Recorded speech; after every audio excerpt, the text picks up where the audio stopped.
On the streets of Berlin, Germany, in the early morning hours of September the 2nd, 1955, an ex-Nazi soldier, Karl Wagner, was found naked, face down on the street, mumbling incoherently. He kept repeating the same thing over and over again. His face and body were covered in what appeared to be scratch marks and scars that were years old. He was taken to the nearest police station where he was questioned. A search of his apartment revealed some extremely disturbing things. Something horrific happened during the search as well. This is an interview with Karl as well as a first-hand account from one of the policemen who searched his apartment. It was translated to English in 1978. Interviewer: What were you doing face down in the street, Karl? Karl: Trying to drink myself to death so I could die, but I was obviously unsuccessful. Interviewer: Tell me why you want to die, Karl. Karl: They keep calling me. Interviewer: Who keeps calling you, Karl? Karl: Dead souls. Interviewer: What are you talking about? What dead souls, Karl? Karl: The dead souls who exact their revenge. Interviewer: What dead souls, Karl? Don't act ignorant. Interviewer: Why don't you start by telling me everything from the beginning, Karl? Karl: Since the war ended, I haven't had a full night's sleep. When it started, I thought I was losing my mind because I was only getting a few hours of sleep at night. It wasn't until blood was drawn that I realized it was all too real. I remember well the day it all started. It was Saturday morning, August 24th, 1946, and I was sitting in my apartment smoking a cigarette and drinking coffee when I heard a knock on the door. I wasn't expecting anyone, so I jumped a little and got up to answer the door. When I opened the door, I was surprised to see an old man standing there, holding a clay sculpture of what appeared to be some type of grotesque-looking man. I stepped just outside the front door and asked him what he wanted. His response was, "This is for you," as he handed me the clay sculpture, then turned and started walking away. "What is this?" "I don't want this, old man," I said as he walked down the stairs and out of sight. I wasn't in the mood to chase him down, so I took another hit off my cigarette, went back inside, and shut the door. As I walked back to the kitchen, I looked more closely at the sculpture and noticed the detail on it was impeccable. I thought it was ugly, though, as I set it down on my coffee table and went to cook breakfast. I didn't do much that day, went to lunch later, then to the grocery store. I made it back home around 6, I think. I'd forgotten about the old man and the sculpture until I walked past the coffee table and noticed the sculpture was not there. I shook my head, thinking I must have moved it and forgotten. I stopped and thought hard, but couldn't remember moving it before I'd left the house. As I walked into my bedroom, I was shocked to see there on my nightstand was the sculpture. Right then, I knew for certain I didn't move it, because I would have remembered putting it there. I walked over to it, grabbed it, walked into the kitchen, and threw it into the trash. As I cooked dinner that evening, I couldn't get the sculpture out of my head. I kept seeing its grotesque face in my mind. I'm not sure what time I went to bed, but sometime later, I was startled awake to my name being whispered from somewhere in the darkness. I immediately sat up and yelled out, "Who's there?" I again heard my name being called out over and over again. I jumped off the bed, ran over to the light switch, and turned it on. The whispering immediately stopped. I stood there for a moment deciding what to do. I'm normally not scared of much, but I was starting to get nervous someone might be inside my apartment. I knew I needed to do a check, so I started walking from room to room, turning on the lights as I did. The kitchen was the last place to check. I reached around the corner, fumbling to find the light switch, but before turning it on, I took a deep breath. As I flicked on the light and walked into the kitchen, I stumbled backward and nearly fell over. There, sitting on the table, was a clay sculpture. As I stood there against the wall staring at it, I couldn't believe it. It looked different, like its arms or legs were now in a different position. I wasn't sure, though, as its face was what I paid most attention to. The terrifying thought going through my mind was, how the hell did it get out of the trash and onto the table again? I thought someone must have entered my apartment, but I checked every room, and there was no one. I hadn't checked the front door yet, so I quickly walked over to it to see if it was locked, and it was. I then walked back to the kitchen, grabbed the sculpture, held it up, and said, "What in God's name are you, you hideous-looking piece of—" I walked over to the trash bin, opened it up, and dropped it in. As I stood there looking down at it, I again heard my name being whispered from somewhere behind me, and felt something sharp going up my spine. I immediately turned around, swinging my fists as I did, but was baffled to see no one was there. "Who's there?" I shouted. Right then, I heard it again. "Carl! Carl! Stop saying my name!" I yelled out. I stood there in the kitchen for hours, paralyzed with fear, not sure what to do. Eventually, my legs grew too tired to stand, so I stumbled my way to bed and collapsed. When I opened my eyes the following morning, I screamed out as I fell off the bed. I couldn't believe it. There on my nightstand was the sculpture. Right then, I felt sharp pain go up my arm. I looked down to see what appeared to be a deep scratch mark going from my wrist to my elbow. There was quite a bit of blood, but it was dry and crusty, which meant it had happened sometime while I slept. I grasped my arm as I stood up. I couldn't take my eyes off of the sculpture, as it looked like it was staring at me. I walked to the bathroom to clean and bandage my arm. As I washed off my arm, I was in disbelief as to what was happening. I'd seen some horrible things in my life, but nothing unexplainable like this. Once my arm was taken care of, I sat down on the bed and just stared at it, its hideous face glaring back at me. It felt like it was staring into my soul.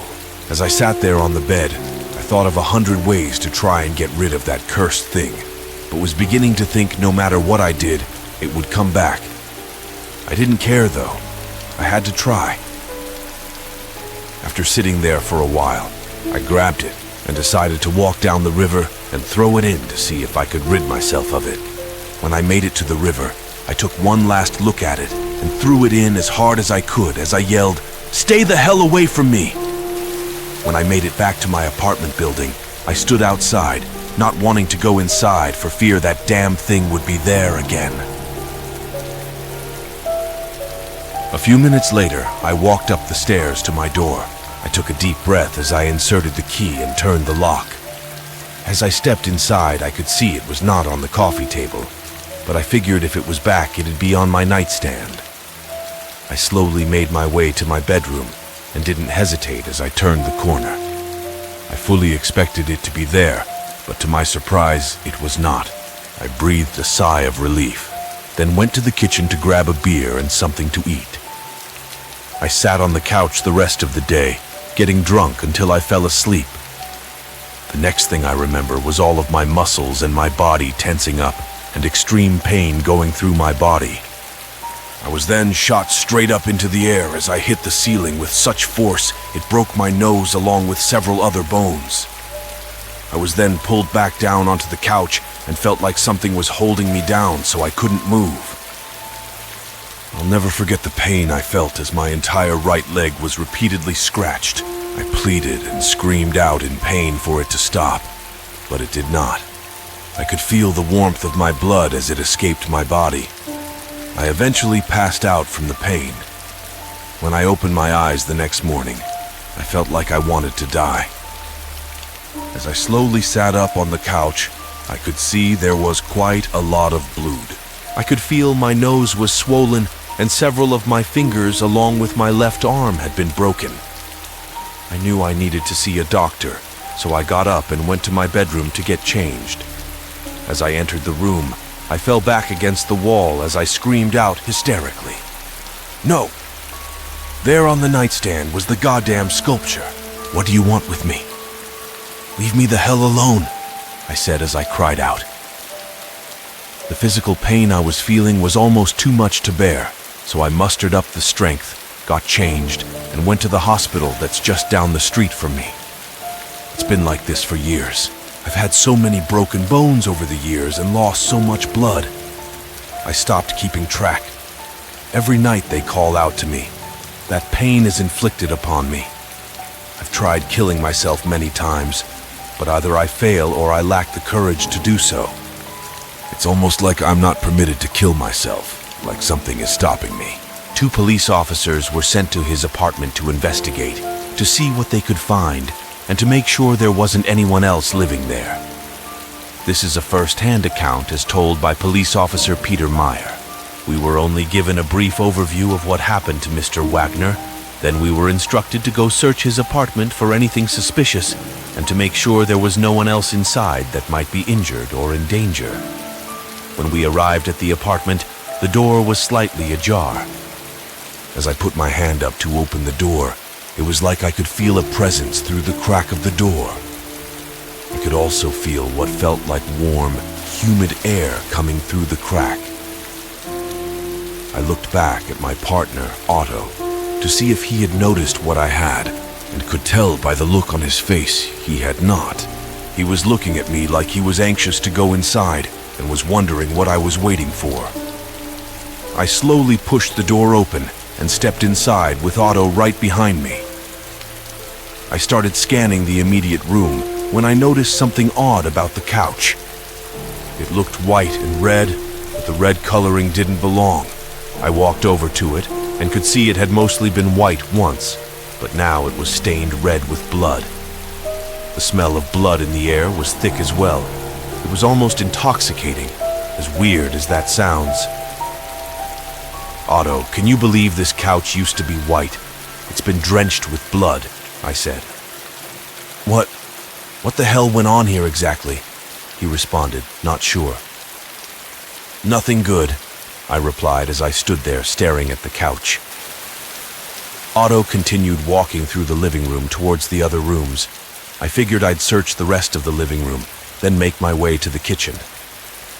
I'd walked over to a closet and started going through it, when suddenly I heard Otto shriek out, "What the?" His sentence was cut off. I immediately froze in place. "Otto, are you all right?" I yelled. Seconds went by with no response. He then screamed again, "Peter, help me!" "I'm coming, Otto," I said as I took off running. The first room I came to was the bedroom, and as I entered the room, I'll never forget the image of what I saw. Out of my head, there on the ceiling with his arms and legs spread, was Otto. He was shirtless, and he had been cut open from his groin to his sternum. His entrails were hanging down with some of them laying on the bed. Out of the corner of my eye on the ground just under the bed, I saw some slight movement. I crouched down to get a better look and nearly lost my balance as I shouted out, "Holy Mother Mary of God!" There stood the scariest-looking sculpture of a man I'd ever seen. It was about 6 to 8 inches high, and I swear on my mother's grave I saw it move. My thoughts immediately turned back to Otto as I looked up at him, also realizing in that second there was nothing I could do for him. The look of terror on his face is something that will haunt my dreams forever. I quickly turned and ran out of the apartment as fast as I could. Everything was happening so fast, I didn't have time to even think. I hopped in the car and drove here as fast as I could. I know you'll think I'm crazy, but I don't care. That's everything I saw. 5 more policemen were quickly sent to the apartment. They arrived at the same horrible sight Peter had witnessed. Otto was still on the ceiling with his insides coming out. It took 3 men to pull him down off of the ceiling. They were in disbelief as they couldn't figure out what was holding him up on the ceiling. A thorough search of the apartment was made, and no clay sculpture was ever found. Otto's death was investigated, but nothing ever came of it due to the strangeness of it and unanswered questions. It was determined there was no way Peter could have been at fault. Carl Wagner was declared insane and was sent to an insane asylum. A year later, an old man showed up to the asylum with the hideous-looking clay sculpture, saying it was a present for Karl. Karl and Otto were both ex-Nazi soldiers.